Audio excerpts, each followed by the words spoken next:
녹화하면서 진행할 건데, 얘들아. 너희 아시죠? 이렇게, 그거 될 때는 다 나 지문 있고 철학 지문이 있을 때는 보통은 가 지문에서 이야기하고자 하는 어떤 맥락과 나 지문에서 이야기하고자 하는 어떤 맥락이 상반되는 경우가 대부분이야. 이런 유형의 유사한 지문이 2023년이 아니고 2024년 아, 쏘리. 잠깐 딜레이가 생겼다. 하고 잠깐 고민했는데, 2024년 수능에 한비자 지문으로 실렸었거든. 그래서, 보통은 이런 철학 지문 같은 경우는 누가, 무엇에 대해서 어떤 말을 했는가를 명확하게 체크를 하고 넘어가 주셔야 된다는 걸 생각을 해주시면 좋겠습니다.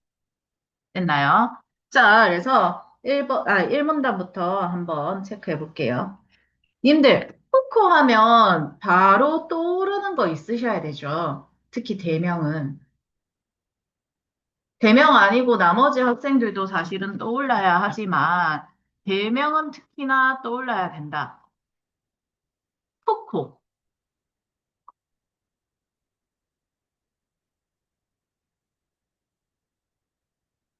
기억나는 거 없어?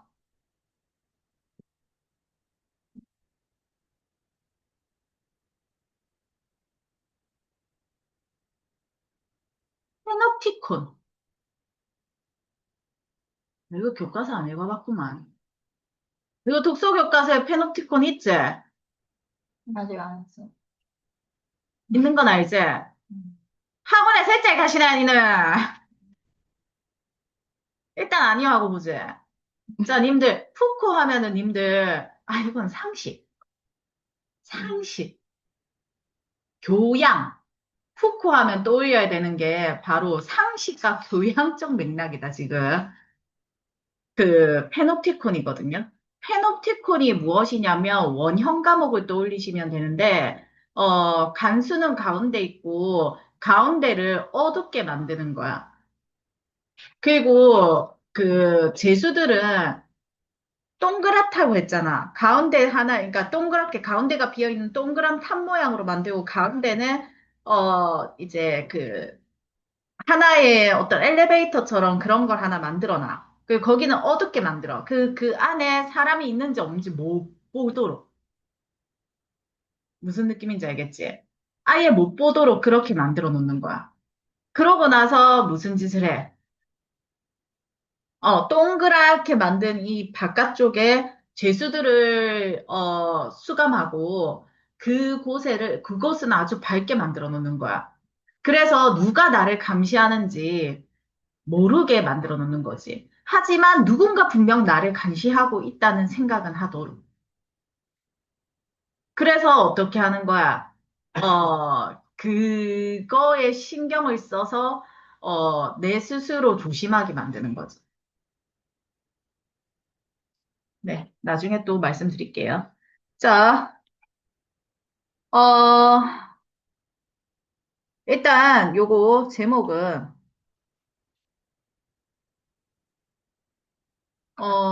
독, 안전, 연구, 영토.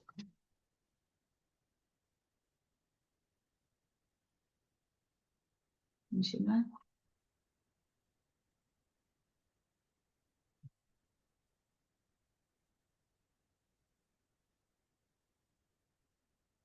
가는, 안전, 영토, 인도고. 나는, 제목이, 사물의 통치,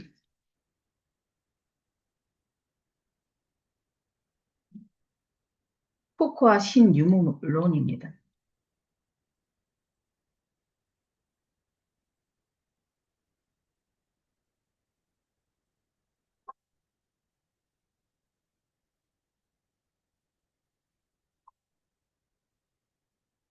됐나요?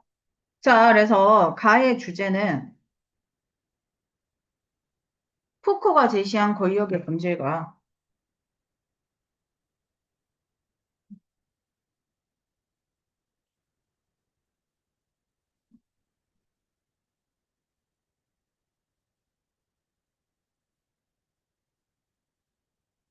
시대적 변천 과정,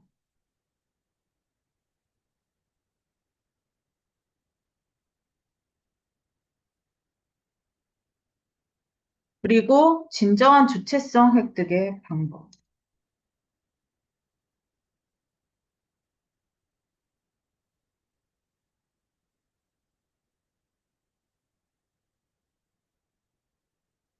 획득의,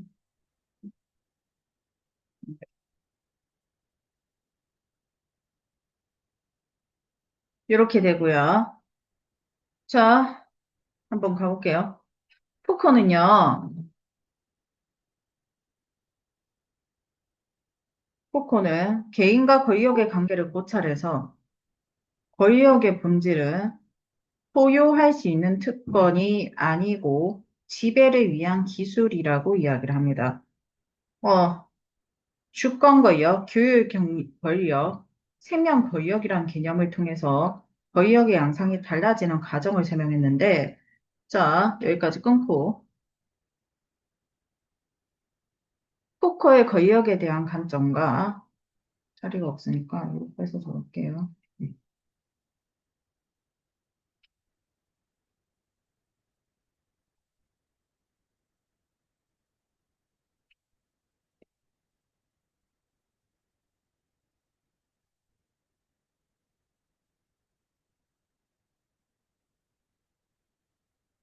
시대에 따른 권력 양상의 변화 제시.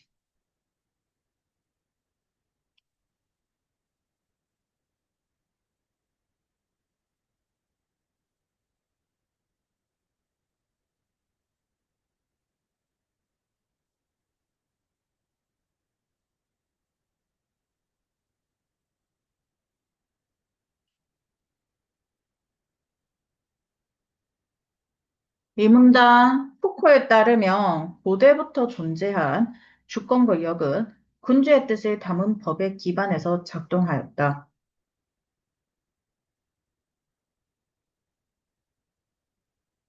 군주의 명령에 따르지 않는 자의 생사를 결정할 수 있는 권한을 포함하고 있었다.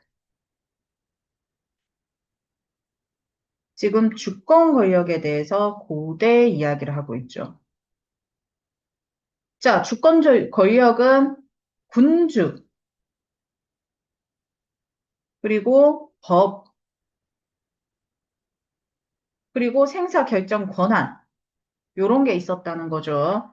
자, 사형을 비롯한 신체에 대한 형벌은 공개적으로 이루어졌고, 공포를 유발해서 군주에 대한 복종을 가능하게 했다. 하지만, 나오죠, 하지만, 공포를 유발한 법, 군주의 통치에 대해서 우리 강압적 성격이라고 이야기를 하고 있고요. 군중의 반발을 일으키는 한계가 드러났다. 한계에 대해서 이야기했죠. 그래서 형벌은 비공개적으로 바뀌게 되고요. 주권 권력이 규율 권력으로 대체되었어. 군중의 반발 때문이었죠. 그래서 16세기 이후 등장한 규율 권력으로 인해서 개인이 규율이라는 외부 통제에 내면화하여 타인의 감시가 없어도 스스로 통제하게 되었다고 생각했습니다. 규율 권력은 인간의 정신과 신체를 길들여 유순하고 생산력이 뛰어난 개인을 만들어냈고, 과목학과 근대의 사회제도를 통해서 나타나고, 사회 전체의 그물망처럼 섬세하게 작동해서 개인의 생활 양식 전반을 지배했다라고 이야기를 하죠. 여기까지. 주권 권력의 특징과 한계,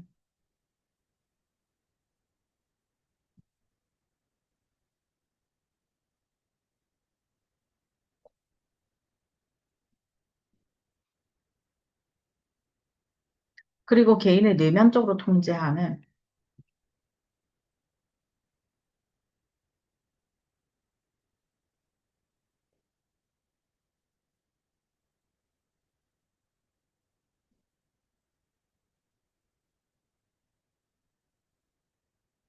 규율 권력으로의 전환 과정.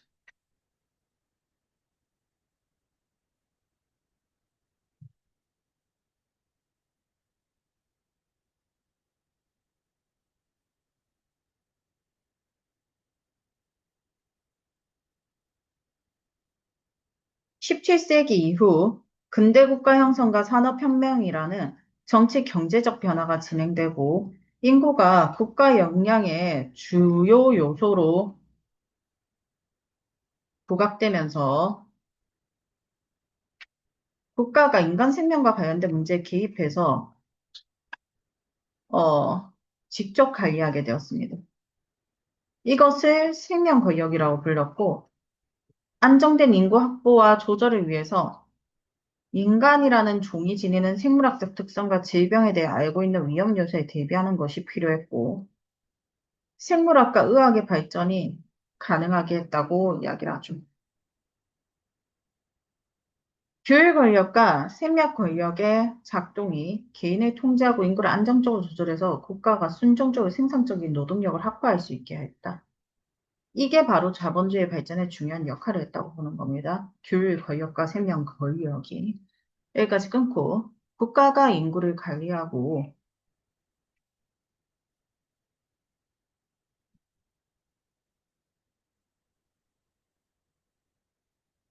통제하는 생명 권력의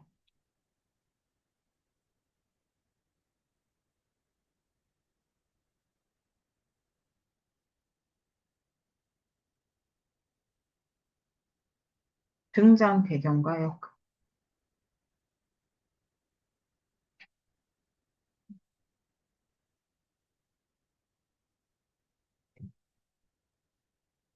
사문단. 포코는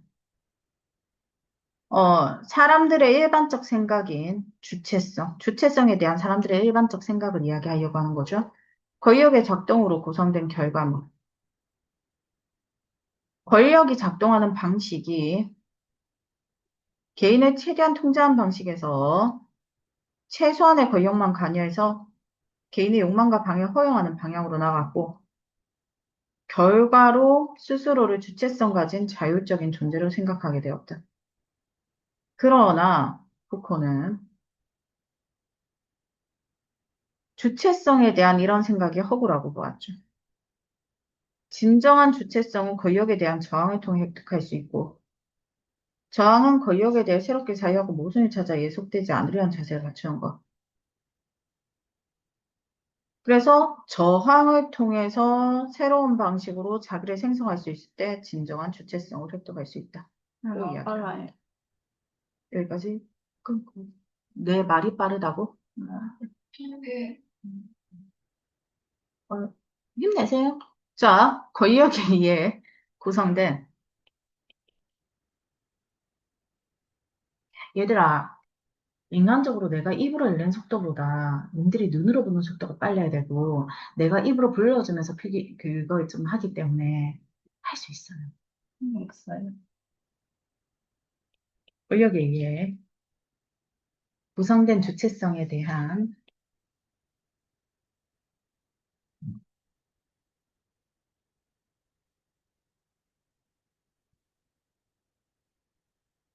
비판과 저항을 통한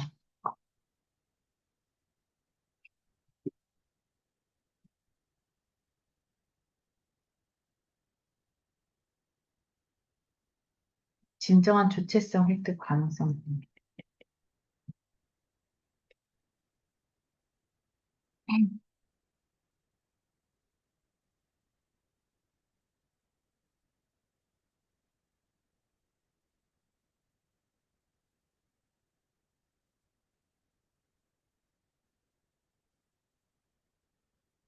있나요? 아니요, 안 돼요. 좀 천천히 하세요. 지금 엄청 천천히 하고 있는 거야. 저희 할 땐 천천히 가는.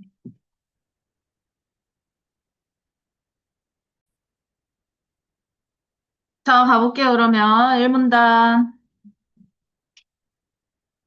자, 1문단에서 이제 포코가 이야기하는 맥락이 있고요. 안녕. 가운데 교시 가시면 돼요. 개인과 권력의 관계를 고찰합니다.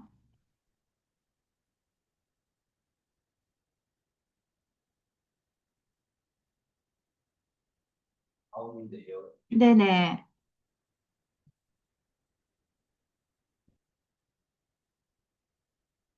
그러면서 포코는 권력의 본질을 이야기하는데요.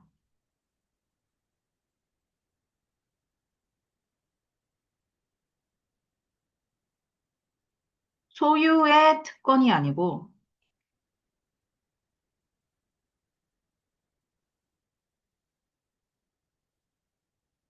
지배를 위한 기술이라고 이야기를 합니다.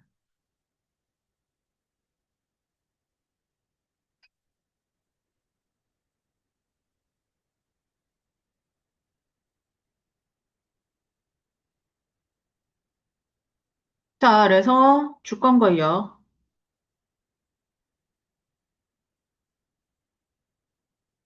규율 권력,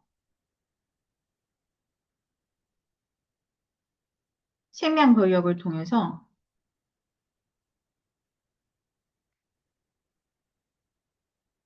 권력의 양상이 달라지는 과정을 제시하죠.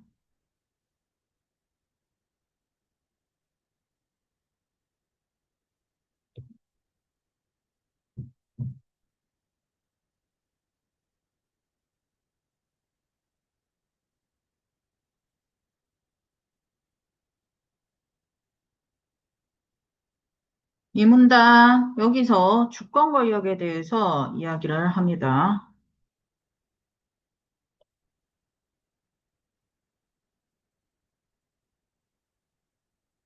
군주의 뜻을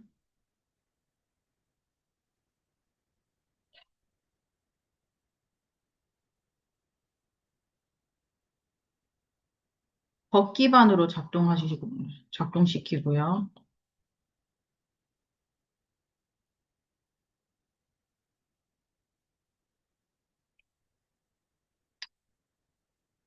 자, 생사를 결정할 수 있는 권한 포함을 하고 있었다.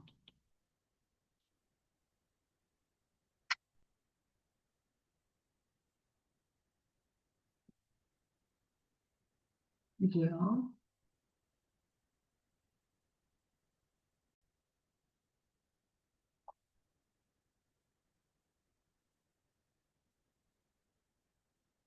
자, 그래서 이 문단 생사 결정 권한을 포함했고요.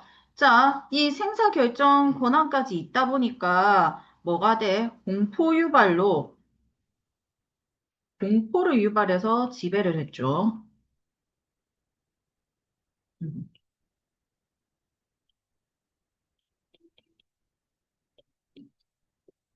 문제는 뭐냐면, 자, 한계는 무엇이었나? 강압적 성격,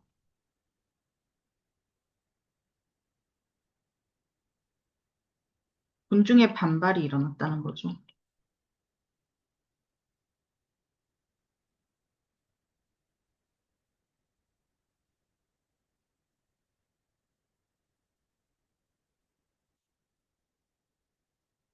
자, 이 군중의 반발 때문에 이제 형벌이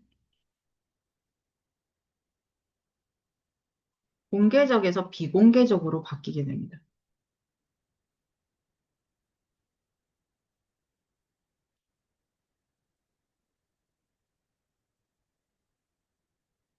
자, 그래서 주권 권력이 이제 뭘로 바뀌게 돼? 규율 권력으로 바뀌게 되죠.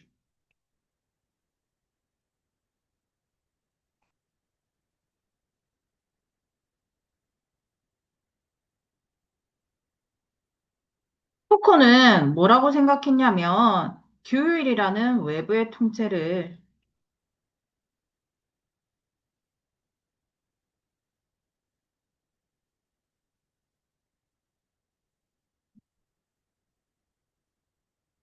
내면화했고, 내면화하게 됨으로써 타인의 감시 없이 스스로 통제하게 되었습니다.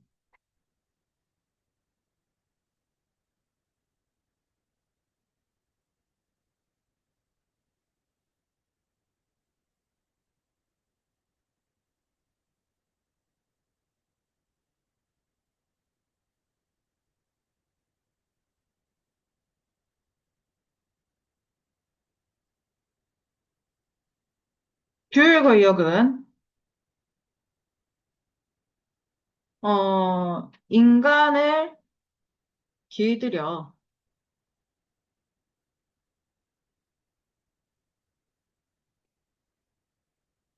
유순하고 생산력이 뛰어나게 만들고요.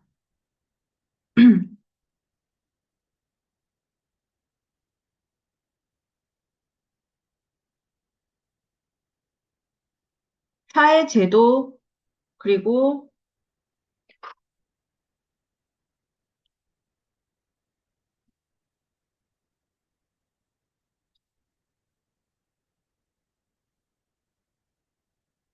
어, 개인의 생활 양식 전반을 지배하기도 하죠.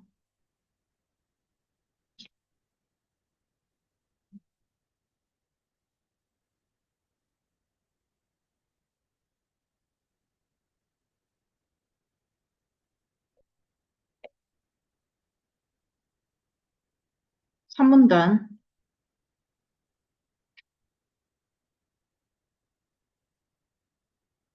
자, 규율 권력은 16세기 이후에 등장했는데 이제 17세기로 가면은 근대국가 형성과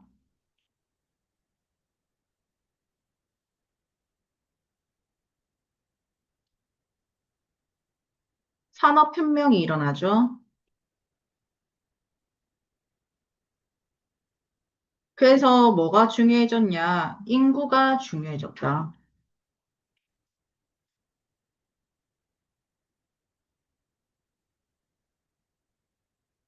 이 맥락에서 국가는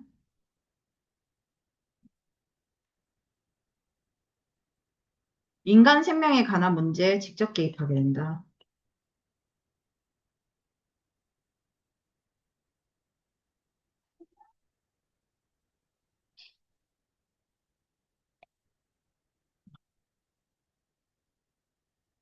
직접 개입이라고 적을게요.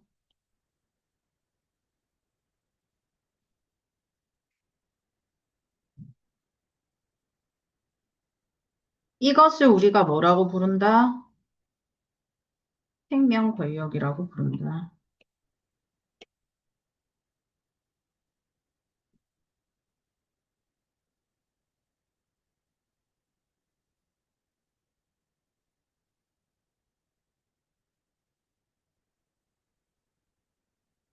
이 생명 권력은 안정된 인구를 확보하고 조절하는 것이 목적이고,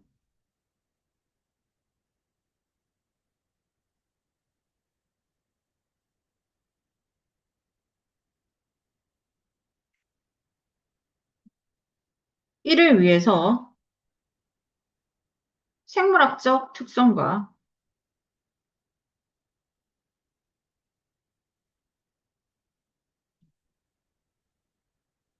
질병 같은 위험 요소에 대비한다는 거죠.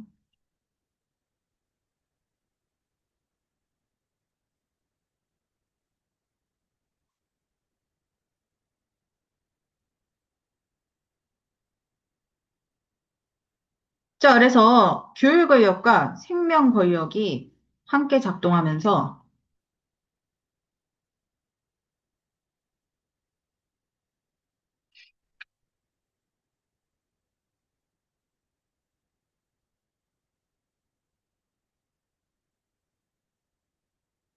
개인을 통제하고 인구의 안정적 조절이 가능하다라고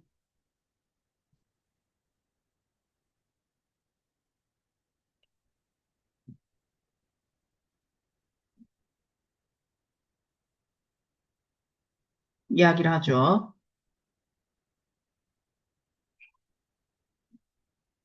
그래서 국가는 순정적이고 생산적인 노동력을 확보할 수 있었다.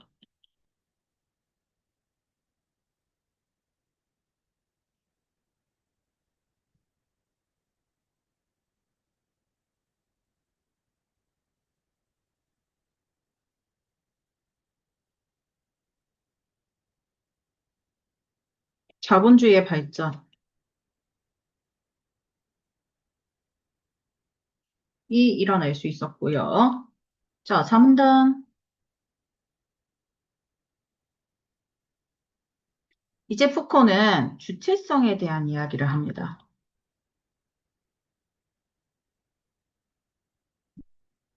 푸코가 말하는 주체성은 권력의 작동으로 인한 권력의 작동으로 구성된 결과물입니다.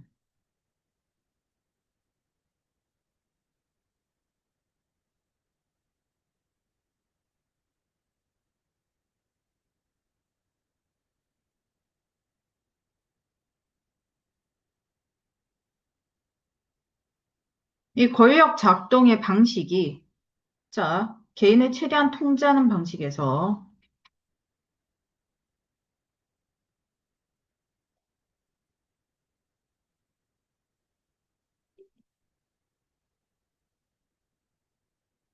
최소한의 권력만 관여하는.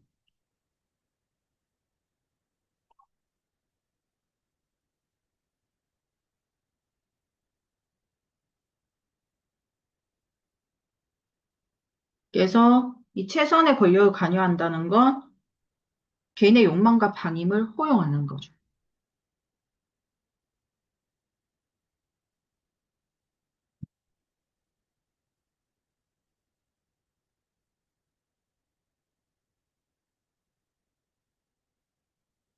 그래서 나온 이 결과물이라는 건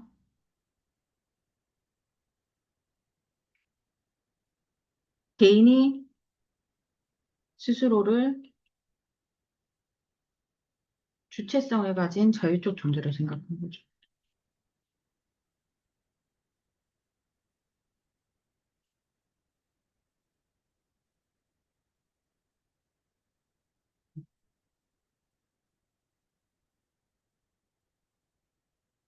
하지만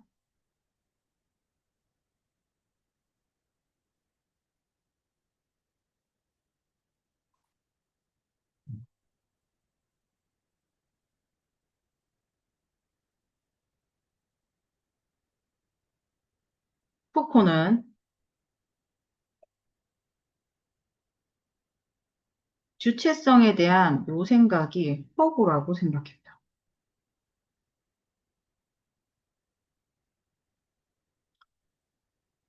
진정한 주체성은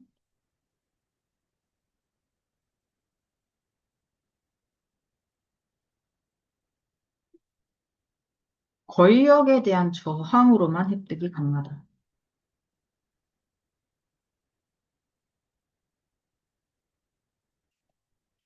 그렇잖아, 얘들아. 권력에 순종한 상태에서 주체성을 가졌다고 해봤자 권력에 따르고 있는데 주체적일 수가 없죠. 그러니 권력에 저항했을 때 주체성이 획득된다고 이야기를 하고 있는 거죠. 됐나요? 자, 이때 이야기하는 이 저항이란 권력에 대해 사유하고 모순을 찾아 예속되지 않는 자세.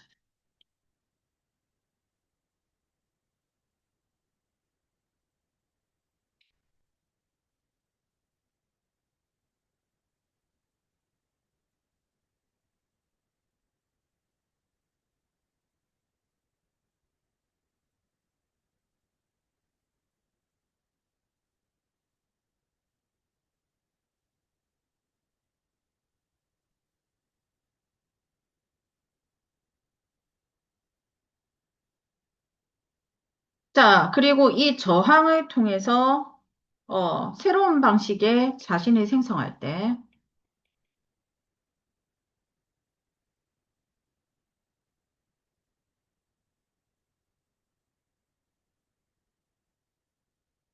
진정한 주체성이 나온다는 거죠.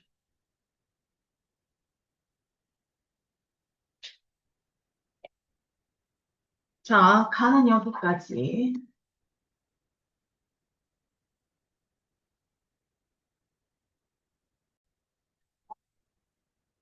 천천히 차근차근 해보겠습니다. 주제, 나는요, 인간 중심주의를 비판하고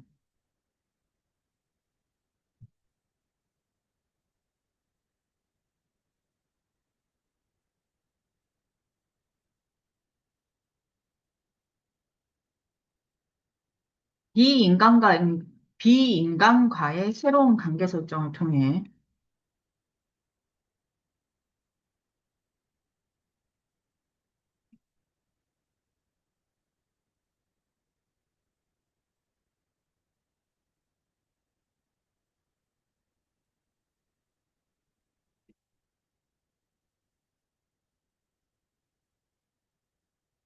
생태 위기 극복을 모색하네.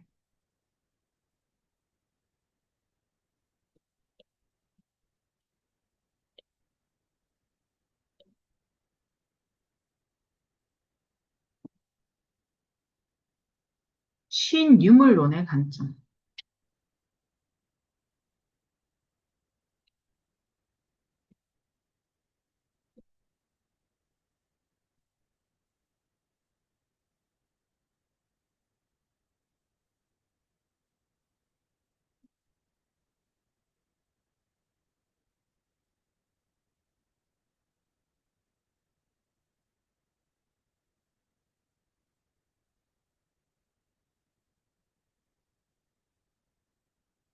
일문단. 신유물론은 근대 서구 철학이 인간의 인식을 우선시해서 인간이 포착하지 못한 수많은 물질이 존재하지 않는 것으로 여기는 오류에 빠졌다고 비판. 그래서 배제된 물질의 가치를 재고해야 한다고 합의하며 출발. 그러면서 인간과 자연에 대한 인간 중심의 이분법적 사고로 인해 지구에 돌이킬 수 있는 생태 위기가 일어났다고 진다. 얘들아, 일단 님들이 유물론이라는 걸 모른다고 전제했을 때, 맞지? 우리가 여기까지 읽고 나서 유물론에 대해서 어느 정도 알게 되는 거죠. 정확하게는 근대 서구 철학에 대한 생각을 하는 거지. 자, 근대 서구 철학은 그렇다면 인간 중심의 철학이었을 것이다. 라고 예측해 볼 수 있지. 근데, 이런 걸 떠나서 제가 그 이야기는 한 적 있죠. 얘들아, 일단 기본적으로 고대는 플라톤과 소크라테스가 하는 이야기 속에 모든 것이 다 들어가 있다. 고대는. 그 다음에 중세는 그냥 기독교, 카톨릭, 신 중심 사회다. 신에 다 관련된 걸로 다 연결된다. 그리고 근대는 무조건 인간 중심이다. 현대 와서는 그런 인간 중심을 비판한다. 라고 이야기를 했었지, 얘들아. 그럼 봐봐. 근대 서구 철학 나왔지. 무조건 인간 중심이겠지. 그래서 그 뒤에 봐. 인간의 인식을 우선시하여. 나오지, 얘들아. 기본 개념 자체가 우리가 디테일한 건 몰라도 큰 틀에서 그렇게 연결시킨 상태로 어느 정도 있는 상태로 그냥 쓱 보면은 이게 틀이 탕탕탕 잡히면서 문제가 창창창창 보여. 오케이? 틀을 먼저 어느 정도 생각을 하고 보시면 돼요. 자, 그래서, 예를 들면 이거야. 정말 극단적인 예를 들어볼게. 인간이 포착하지 못한 수많은 물질을 존재하지 않는 것으로 여기는 오류, 미생물, 근대에는 발견하지 못했다가 현대로 넘어오면서 현미경의 발견으로, 그러니까 현미경이 발달하면서 미생물이 보이기 시작했지. 그 전에는, 원인을 몰랐던 병들의 원인을 알게 됐잖아. 인간이 포착하지 못했을 뿐, 분명히 존재하는 것들이 있는 거야. 귀신? 안녕? 왜 늦었냐? 이제 일어났나? 잠시 후에 이야기할게요. 잠시만.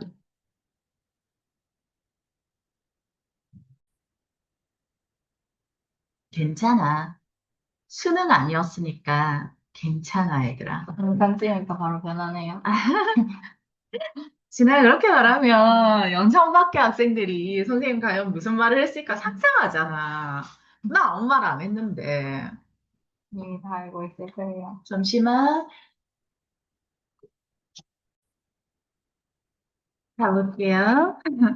그래서 또한 푸코는 생명 권력이 인간 생명에 한정되어 해석되었다고 보아 인간 생명 외의 생명으로 논의를 확대하고자 시도하기도 했죠. 자, 여기까지 끊고 인간 중심적 사고를 비판하며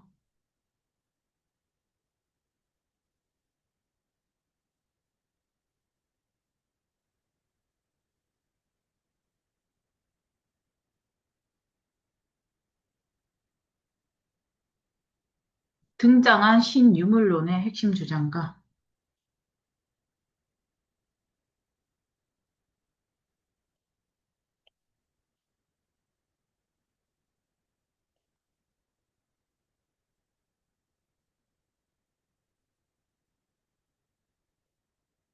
문제의식.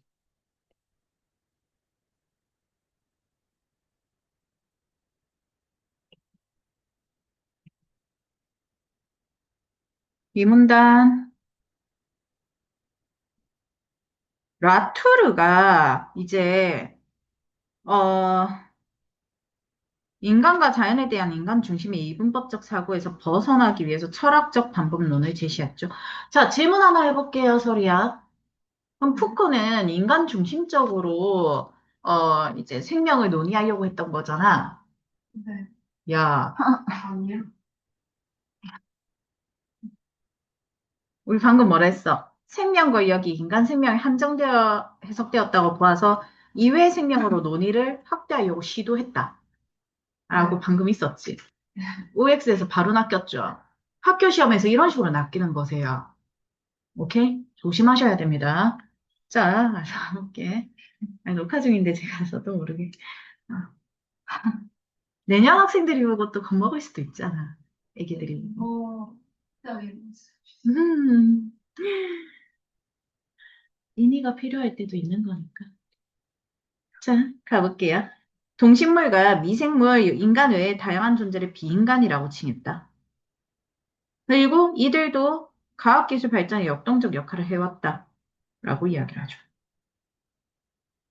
그래서 인간 외에 비인간도 행위성을 지닌 행위자라고 이야기를 하고요.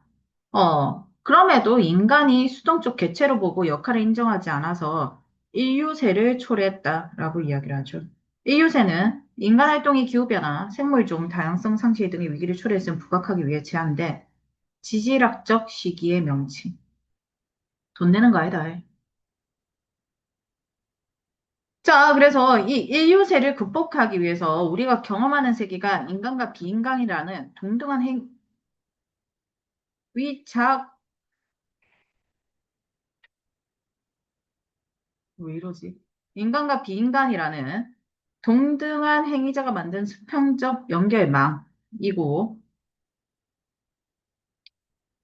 인간 존재는, 인간은 수많은 행위자 중 하나일 뿐이다. 라고 이야기를 하죠.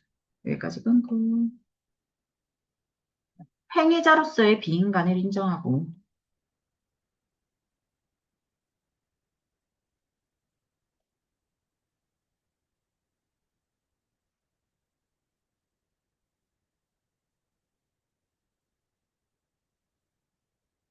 수평적 연결망을 강조한 라투르의 사상.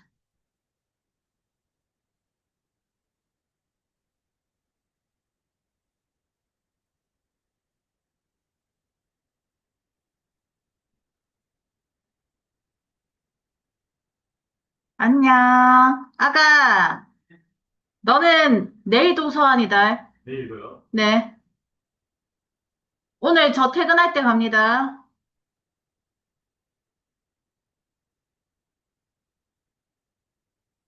또 썩내는 거야? 무슨? 호진아, 지금 썩낸 거 아니지? 그, 위에 핀트 2개 가져가셔야 돼요. 1, 2 돼 있어요. 그렇게 가져가시, 아니. 그렇게 가져가시면 돼요.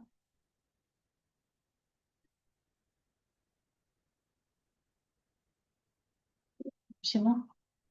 각자 하세요, 각자. 님들 각자 하세요.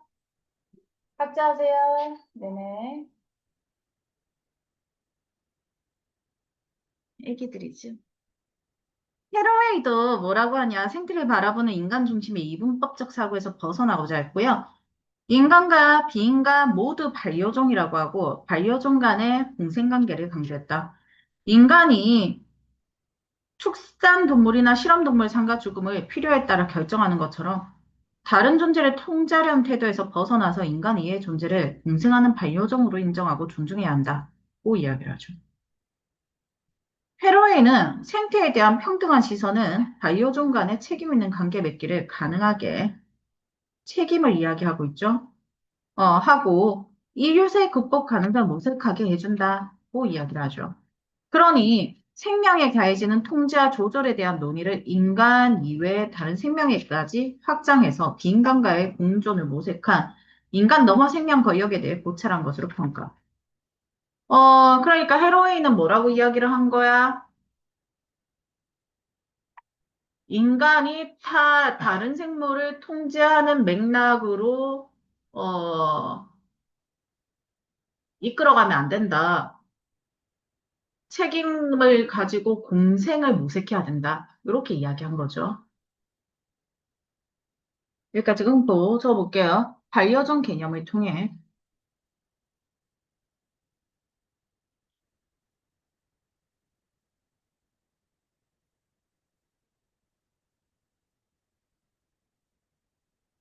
공생관계와 책임 있는 관계 맺기를 주장한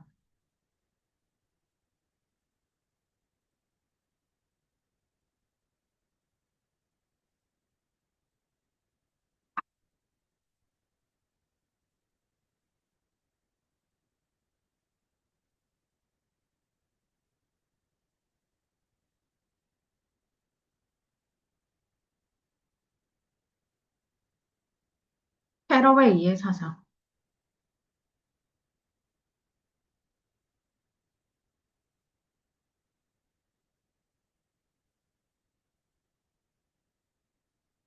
사문단, 인간과 자연에 대한 근대 사유방식에 도전한 신유물론자들의 생각. 자, 우리 정리하며 인간과 자연에 대한 근대의 사유방식은 인간 중심적이었고, 자, 신유물론자들은 인간 외에 다른 생명체까지 존중을 해야 된다라고 이야기했던 거죠. 그래서 새로운 관점에서 비인간을 바라보게 됐다. 그래서 생태 위기 극복을 위했다라는 점. 자, 여기까지 끊고 비인간을 새로운 관점에서 바라보고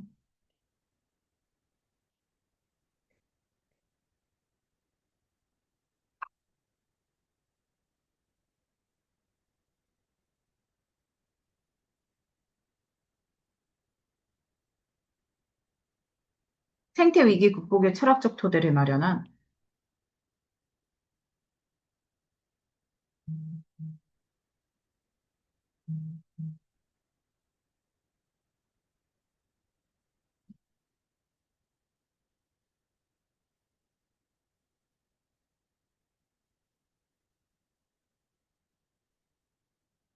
신유물론의 의의.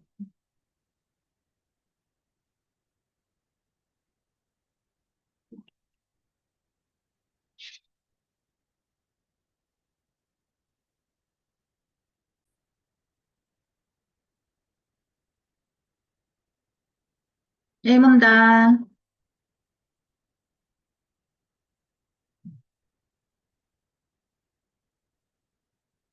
어, 근대 서구 철학은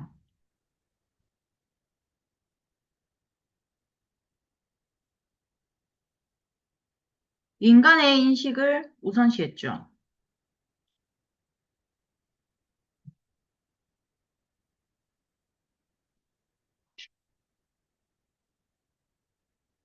그래서,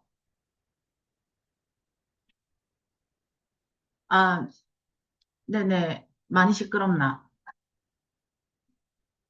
알겠습니다. 신유물론이 이를 비판하죠.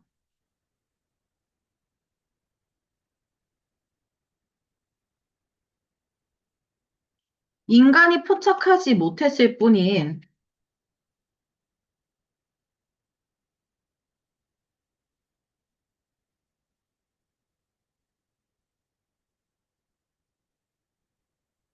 물질은 그러니까 물질을 존재하지 않는 것으로 여기는 오류.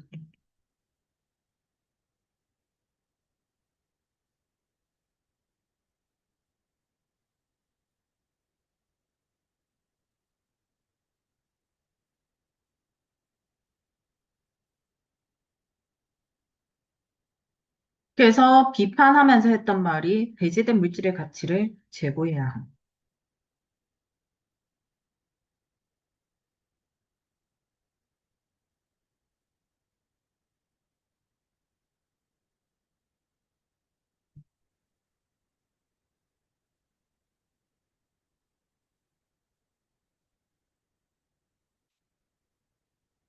뭔가 좀 필기가 이상한데 다시 해도 될까요?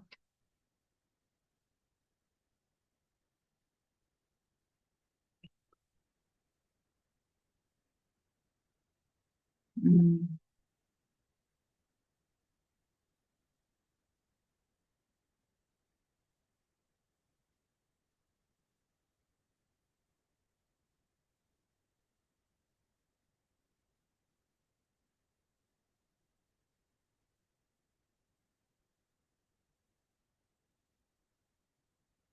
근대 서구 철학이 인간의 인식을 우선시하고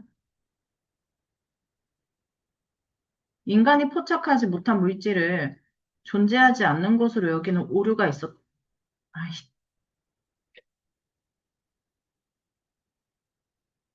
거고. 자, 신유물론이 이를 비판한 거죠.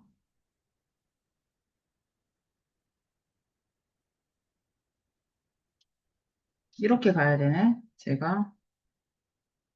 안녕, 이쁘나.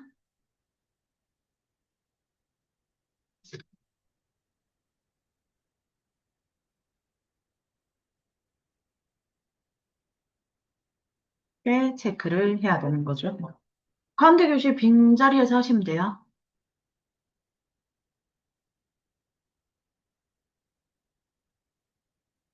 그래서 신유물론은, 음, 어, 이런 근대 서구 철학의 이분법적 사고로 지구에 돌이킬 수 없는 생태 위기가 일어났다고 이야기를 하죠. 음,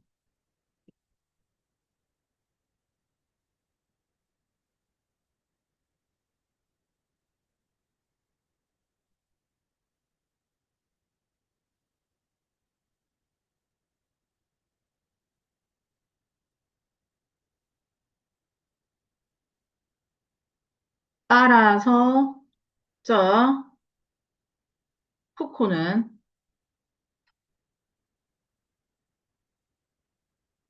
생명 권력이 생명 권력을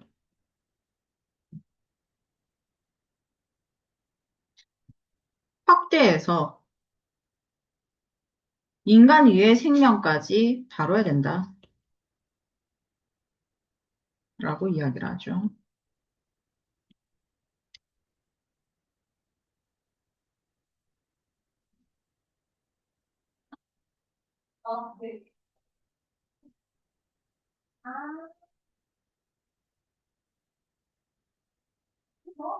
그래서 라투르는 이 이분법적 사고에서 뭐 하기 위해서 벗어나기 위한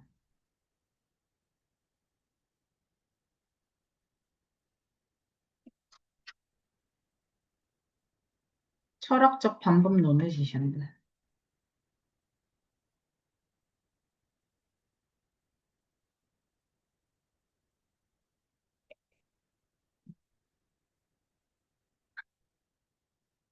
제가 의도한 효과가 아니라 그냥 얘가 지금 그렇다.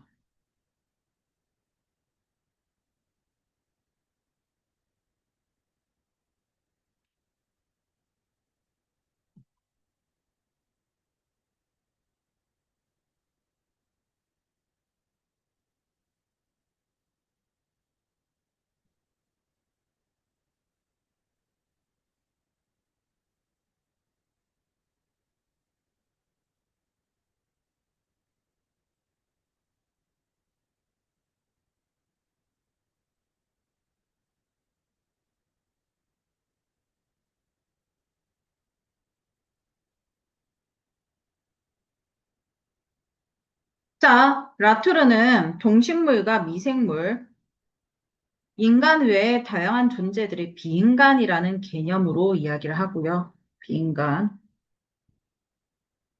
그리고 이 비인간도 무엇이다? 행위성을 지닌 행위자이다.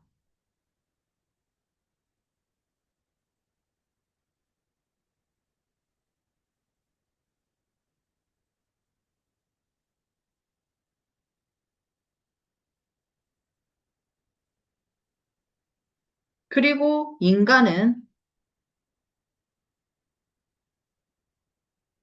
이 비인간을 자, 수동적 개체를 보고 역할을 인정하지 않았다.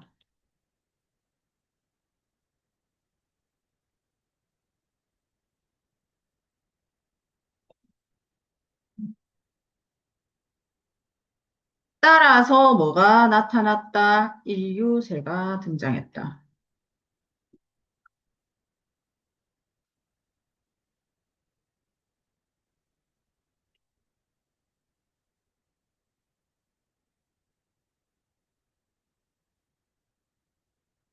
자, 인류세는 인간 활동이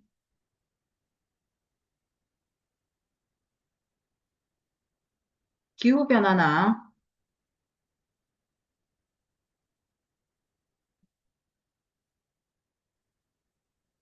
생물종 다양성 상실을 같은 위기를 초래했다. 한 지질학적 명칭.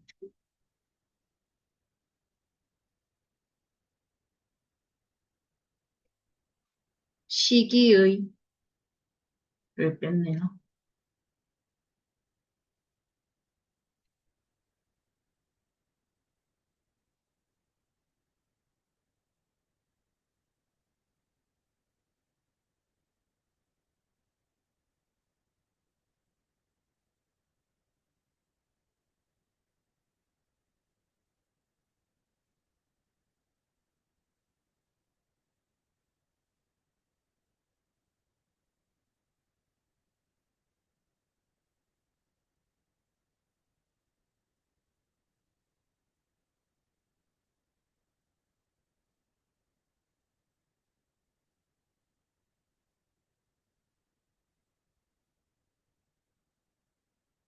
자, 그래서 뭐라고 이야기하냐. 이 인류세를 극복하기 위해서는,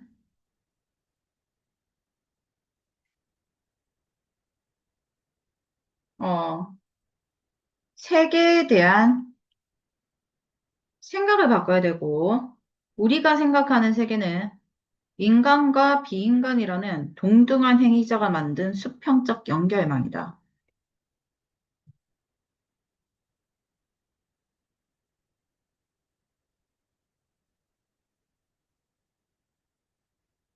인간은 수많은 행위자 중에 하나다.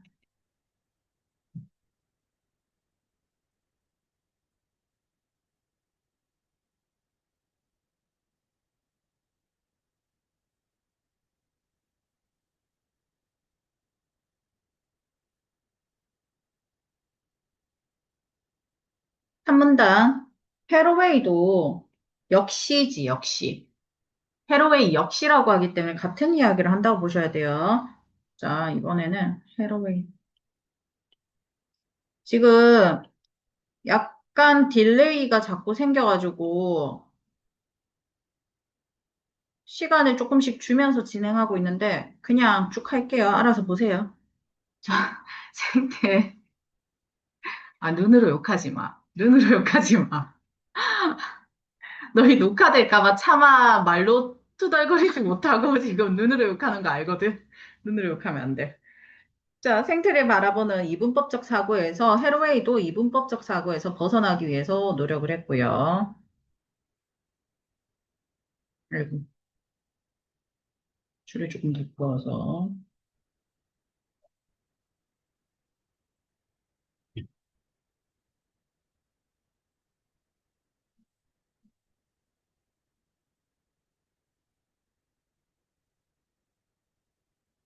자, 얘는 반려종이라는 개념을 만들어내죠.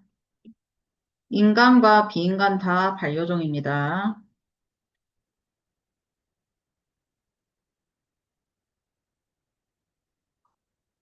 자, 공생관계를 이야기하고요. 인간은 다른 존재를 통제하려는 태도에서 벗어나야 한다.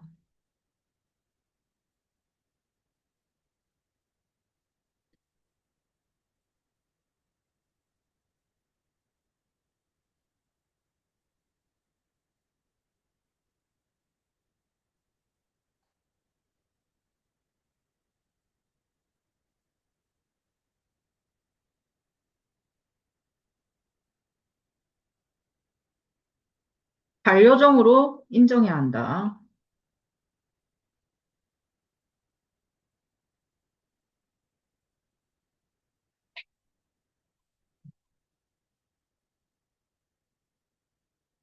이라고 이야기를 하죠.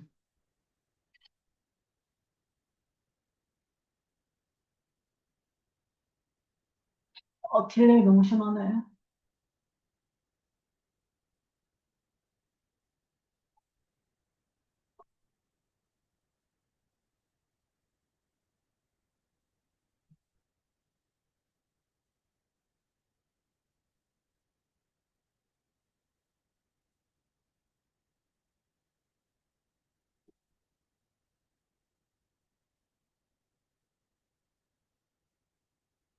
떴나? 왜 이렇게까지 안 뜨지? 계속 가볼게. 자, 인간은 이렇게 존중해야 된다라고 이야기를 했고요. 자, 생태에 대한 평등한 시선이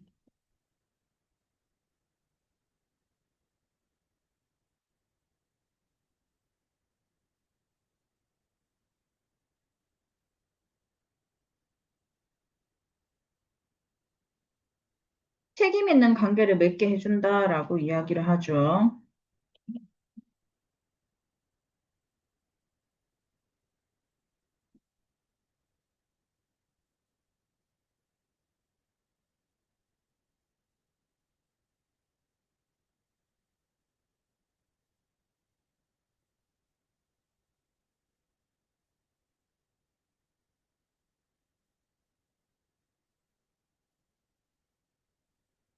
그래서 생명에 가해지는 통제와 조절에 대한 논의를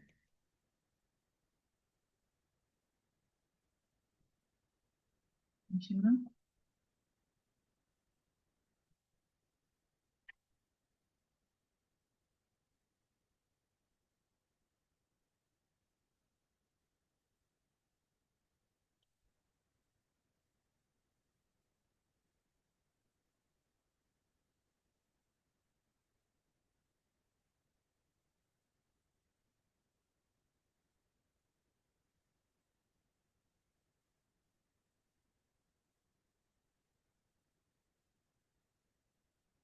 다른 생명까지 확장시키고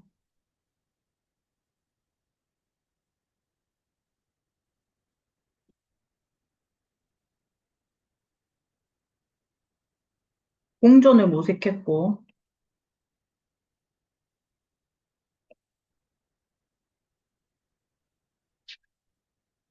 자, 3문단 신유물론자들은 결론적으로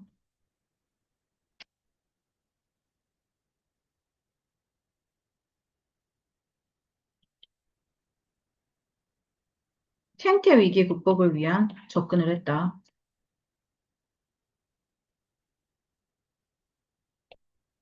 정도 체크해 보면 될 것 같아요. 여기까지 할게요.